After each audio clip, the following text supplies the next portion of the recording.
მოგესალმებათ. Თვითონ მაყურებლებო, დღეს ჩვენ ვეხებით ძალიან საინტერესო თემას. თემა კი ასეთია, სკოლამდელი ასაკის ბავშვები, აღზრდის მეთოდოლოგია, კონკრეტულად საბავშვო რა ხდება თბილისის და საერთოდ საქართველოს საბავშვო ბაღებში, როგორ უნდა განვითარდეს სკოლამდელი აღზრდის დაწესებულებები, რა სიახლეები უნდა შევიტანოთ იმისათვის, რომ ბავშვის ზრდისა და განვითარების ყოველ ეტაპზე იყოს ჰარმონიული როგორც სწავლება, ასევე აღზრდის მეთოდოლოგია, მისადაგებელი თანამედროვე მოთხოვნებთან, ბავშვის ჯანმრთელობასთან და ასე შემდეგ. სწორედ ამ საკითხებთან დაკავშირებით დღეს სტუმრად მოვიწვიეთ განათლების ექსპერტი ბატონი ზაზა გრივალაშვილი. ზაზა ჩემი მეგობარია, არ დავმალავ. მას ძალიან დიდი გამოცდილება აქვს კონკრეტულად ზოგადად განათლების სისტემაში მუშაობის, არის გარკვეული ინოვაციური პროექტების ავტორიც და ამიტომაც მისი აზრი, მოსაზრება და კონკრეტული ასე ვთქვათ შედეგები, რომელიც მას აქვს მიღწეული და მაგალითები ძალიან საინტერესო იქნება თითოეულ თქვენთაგანისთვის, განსაკუთრებით იმ ოჯახებისათვის, სადაც არასრულწლოვანები იზრდებიან, ბავშვები იზრდებიან და ალბათ დამეთანხმებით, რომ ჩვენი ყოველდღიური ფიქრი არის იმისკენ მიმართული, თუ როგორ იზრდებიან სასწავლო დაწესებულებებში ჩვენი შვილები, რა ყოფაში არიან და რამდენად გარანტირებულები არიან, რომ ისინი აღიზარდონ ისეთ პიროვნებებად, როგორც თითოეულ ჩვენთაგანს სურს. დიდი მადლობა ბატონ ზაზა მოგზაურობისათვის.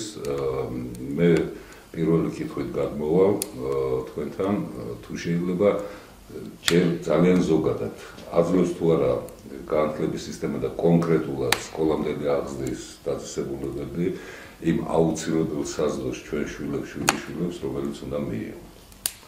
დიდი მადლობა ბატონ გილა ამ თემით დაინტერესებისთვის, მოგესალმებით და მიესალმებით თქვენს ტელემოყურებელს.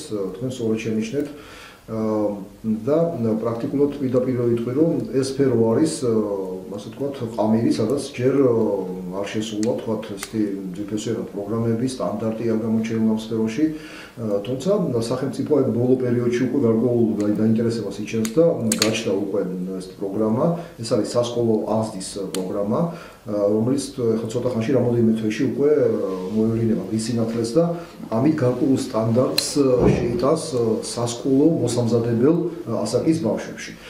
ეს არსებული, ასე ვთქვათ, სიტუაცია შეიძლება გავყოთ ორი მიმართულებით. ერთი არის ბავშვები 2-დან 4-5 წლამდე და შემდეგ უკვე გამიჯნული აქვს მშობლებს თვითონ სასკოლო ასაკის, ანუ სასკოლო მოსამზადებელი ასაკი ბავშვების, ეს არის სადაც 5-დან 6-მდე და რამოდენიმე თვე შეიძლება ითამაშოს პლუს მინუს აქეთ და იქით.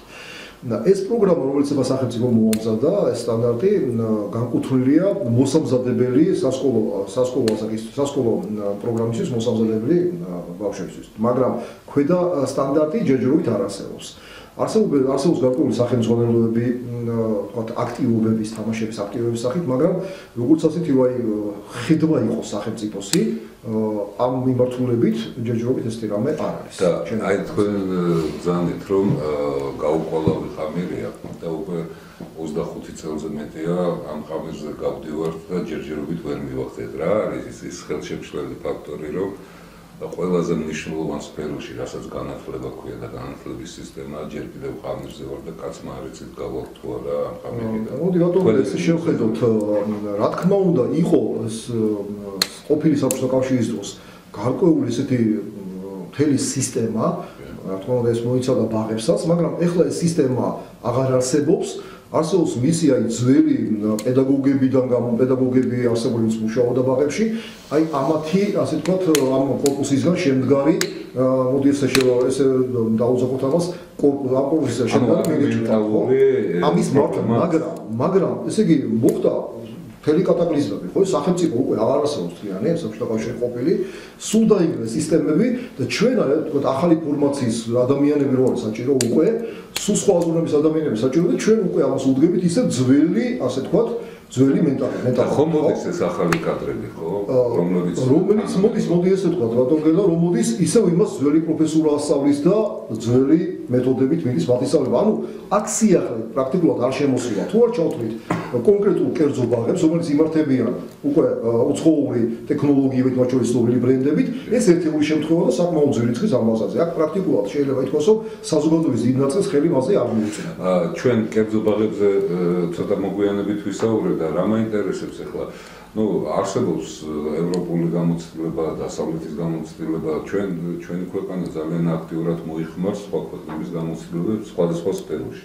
რატომ არ ხდება განათლების სფეროში, რომ დაუშვათ ხომ არის რაღაცა მოდელი, რომელიღაცა ქვეყნის მოდელი, რომლის ადაპტირება შეიძლება როგორც სკოლამდელი აღზრდის პერიოდში, ასევე სკოლის პერიოდში. რატომ არ ხდება ამ თემებზე მუშაობა? აქ იგივე დროის მომენტია, მოგეუბნებით, ეხლა დაიწყო კონკრეტულად განათლების სამინისტროს ამ პროგრამის შემუშავება და ეხლა იდგავს ასე ვთქვათ ფეხს, იმიტომ რომ აქამდე ჯერ არ ჩამოსულა, ანუ ჯერ მიმდინარეობს სასკოლო რეგულაციები და მისი ასე ვთქვათ მოყვანა სტანდარტებში, ჩართულია რა თქმა უნდა 1000 წლის გამოწვევა და სხვა ფონდები უზარმაზარი, მაგრამ ეს არის ძალიან დიდი დრო და ძალიან დიდ გამოცდილებას და მენეჯმენტს მოითხოვს ეს იმდენი კადრებით შეიძლება არ იყოს ისეთი ნასწავლი, რომ ამათთან იმუშაოს ამ ფონდებთან და ეს გამოცდილება სწრაფად დაინახოს. გესმით რა ხდება? ანუ ერთი მხრივ ის ისწრაფია საჭიროა, მეორე მხრივ სათანადო გამოცდილება და სათანადო კადრები არ არის ამ სფეროში, რომ სწრაფად მოხდეს ამ პროგრამის დანერგვა და უამრავი საქმეა. ხო, ნელ-ნელა ეს ბავშვები რა თქმა უნდა სწრაფად იზრდებიან და გადადიან სასკოლოსებში და ამათთან არავინ არ მუშაობს. აი ეხლა გამოიჩნდა ჯერჯერობით ეს პროგრამა,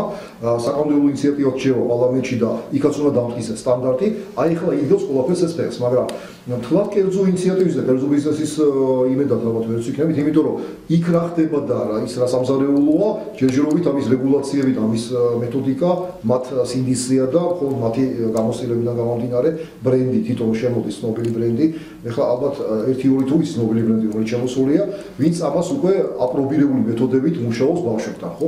არა და აქ თითოეულ სიტყვას აღზევს, თითოეულ სიტყვას აქვს მნიშვნელობა, როგორ მოეპყრობა, რომ შემდეგ უკვე ბავშვია რა, არ წავიდეს არასორი მიმართულებით და ის შეცდომა, რაც გამოიწვევს შემდეგ ბავშვის სხვადასხვა დარღვევებს, ის არ მოხდეს თავიდანვე. ანუ ძალიან დიდი სიფრთხილეა ამაში საჭირო და რა თქმა უნდა, ახლა სახელმწიფოს კუთხიდან, როდესაც თითოეულ ჯგუფში 30 ბავშვის შემთხვევაში ხანდახან მეტიც არის, ძალიან ძნელია ინდივიდუალურ თითოეულ ბავშვზე გასვლა და მისი ასე ვთქვათ ინტერესების გათვალისწინება. დამეთანხმებით, ამიტომ აქ ამოსავლელი წერტილი, კერძო ბაღები ერთი მხრივ კი კარგია, მაგრამ გადახდის უნარიანობა მოსახლეობის იმდენი არ არის, რომ მათ გადაიხადონ ისახა და შემდეგ ჯგუფში 10 და მაქსიმუმ 15 ბავშვამდე ჯგუფში მოახდინონ ასე ვთქვათ ბავშვის ჩარიცხვა და შემდეგ უკვე მუშაობა, მაგრამ ამის საშუალება ალბათ ბევრს არ აქვს, ჯერჯერობით არ აქვს შემთხვევაში. და რა მაინტერესებს იცით, რა ფუნქცია აქვს სკოლამდელი აღზრდის დაწესებულებას, ანუ საბავშვო ბაღს და რამდენად ასრულებს იგი დღეს ამ ფუნქციას? საბოლოო ჯამში მისი ფუნქცია შეიძლება დავიდეს ერთ ძირითად პრინციპამდე და ფუნდამენტამდე, მოამზადოს მან, გაუჩინოს ისეთი უნარები ბავშვს, რომ შემდეგ არა პირველ კლასში რო ჩაირიცხება ბავშვი, უკვე მან ძალიან ადვილად შეძლოს ეს იდეალური ვარიანტია, ხო, რასაც რა თქმა უნდა. ეხლა რეალურად ფუნქცია ის არის, რომ მშობლები მუშაობენ და ბავშვი ბაღშია. ხო, აი რა მაგაზე ვარ შეჭერილი. ბაზარზე შეიძლება გავიჯნოთ, ანუ მშობლოს გავუადვილოთ, ასე თქვა არჩევანის გაკეთება, შეიძლება გაიმიჯნოს ბაღები. ერთი სუფთა გახაზრებული ტიპის, აი თქვა რო აღარ ის საწავი და ზოარა და უბრალოდ დაუტოვოს აღზრდილი და თქვა გამოსტილი ადამიანის ძალიან უხეშესობას არ დაუშვებს თქვა კვებასთან მიმართებაში, თქვა თუ აი სხვა ზრუნვისგან გამომდინარე მიმართებაში, მარტო დატოვოს, მაგრამ მეორეა ფუნქცია უკვე აქტიური მუშაობა ბავშვთან. ეს არის ძირითადად რა თქმა უნდა თამაშები, აი თქვა მე პროგრამა ვახსენე. აქ დიდი მნიშვნელობა აქვს, დაფუძნებული არის თვითონ თამაშს ეს პროგრამა. რაც კარგია, ანუ ბავშვი თამაშის სახით იღებს ყველაფერს. თამაშიდან უნდა იყოს ამოსული, თქვა იქ გარკვეული უნარი შეძენა, რომელიც უკვე ცოდნას ეფუძნება, იგივე არითმეტიკაზე დაფუძნებული, იგივე თქვა სიმღერებით, ცეკვა და ასე შემდეგ უნდა ამოვიდეს ეს ყველაფერი თამაშიდან. რაც სწორად არის აბსოლუტურად გათვალისწინებული იმ პროგრამაში, სახელმწიფო პროგრამაში, მაგრამ თვითონ ბავშვთან მიდგომა, ანუ ისეთი მიდგომა უნდა იყოს, რომ ის თავიდანვე პიროვნებად უნდა ჩამოყალიბდეს და გაიზარდოს, იმიტომ რომ ჩვენი პრობლემა საერთოდ განათლების რა არის? ამჟამად. ანუ ინიციატივის ნაკლებობა და ანალიტიკური აზრის ნაკლებობა ჩვენს აბიტურიენტები იქნებოდეს თუ თქვა სხვა ადამიანები, იცით? ჩვენ გაზდილამ მოსწავლეს და შემდეგ გასვლა დიდ ადამიანს აკლია ცოტა ინიციატივა, რომ თვითონ შექმნას გარკვეული ინფრასტრუქტურა, იქნება ეს დაწყებული მცირე ბიზნესიდან დამთავრებული, თქვა ნებისმიერ ადგილზე საცის მუშაობს, ანუ გადაწყვეტილების მიღება სახელმწიფოც ალბათ დამნაშავეა მაგაში, იმიტომ რომ არავითარი ბერკეტები არაა, რომელიც აი ამას ჩატარებს, ხო, ეს ანალიტიკური აზრი, დებატები და ასე შემდეგ, რომელიც უკვე ზრდის ისეთ ადამიანს, რომელსაც თვითონ შეუულია ორგანიზება გაუწიოს, თქვა იქნება ბიზნესი, იქნება თუ თქვა რაღაც კონკრეტული სახელმწიფო სამსახური და შექმნას თავის ირგვლივ ისეთი სტრუქტურა, რომელიც იქნება კონკრეტული და მდგრადი. აი ეს არის თანამედროვე მსოფლიოს ამოცანა და ჩვენ უკვე საბავშვო ბაღიდანვე თუ არ დავიწყეთ ბატონგელ ამის გაკეთება და ესეთი ადამიანების აღზრდა, მე შეიძლება უკვე დაგვიანებული იყოს და ეს ინიციატივის არამკურნე ბავშვი გავზარდოთ, რომელიც იქნება რა ჩვეულებრივი მასალა, გარკვეული თქვა რაღაც კომპანია იქნება ეს თუ რომელიმე სტრუქტურა იმის შემავსებელი, ხო? ჩვენ უფრო გვინდა პიროვნებები, ვინც თვითონ გაიხედავენ მომავალში რა უნდა მოხდეს, ქვეყნის მომავალს თვითონ გაჭრიტავენ და თვითონ შექმნიან ბიზნეს სტრუქტურა იქნება ეს თუ სახელმწიფოში თუ იმუშავებენ, სხვა ამოცანას დააყენებენ ამის წინაშე. აი წეგან თქვენ ახსენეთ, რომ ეხლა გარკვეული ინიციატივით შევიდნენ პარლამენტში, დგება არის გარკვეული კანონ პროექტი. ვინ მონაწილეობდა მის შემუშავებაში? ეს განათლების სამინისტროს შემუშავებულია თუ უფრო ფართო ფენები აჩა? ეს თუ ავსდები განათლების სამინისტროს ფსიქოლოგები თუ არიან ჩართულები, სპეციალისტები, იგივე ჯანდაცვის სპეციალისტები. ის და მე როგორც ვიცი, ჩართულები არიან ამაში რა თქმა უნდა ფსიქოლოგებიც, როგორც განათლების სამინისტროდან, ასევე მერიიდანაც, რომელიც დღესდღეობით უკეთებს მენეჯმენტს ამ საბაღო ბაღის ასაკის მოსავლეს და ბაღებს, საჯარო ბაღებს ლიანად, ეს ხალხი ჩართულია და აი ამ აქედან მოხდა ინიცირება ამ სტანდარტის ჩემი ინფორმაციით. ეხლა რაც შეეხება თვითონ ისე გადავიდეთ აი ამ კერძო ინიციატივებზე, მე ხო ვიცი რამოდენიმე საბავშვო ბაღი, სადაც დაშვებულია და უნდა იყოს კიდევ ასო აკადემიური პროგრამის გვერდზე, ჩვენ შეგვიძლია გარკვეული უცხოეთში აპრობირებული პროგრამები დაიდოს, აი თქვა სამეწარმეო პროგრამა, რომელიც აი ბავშვს თავიდანვე მიცემს, არა თქვა როგორ უნდა თანხის დაგროვება. თამაშების ხო?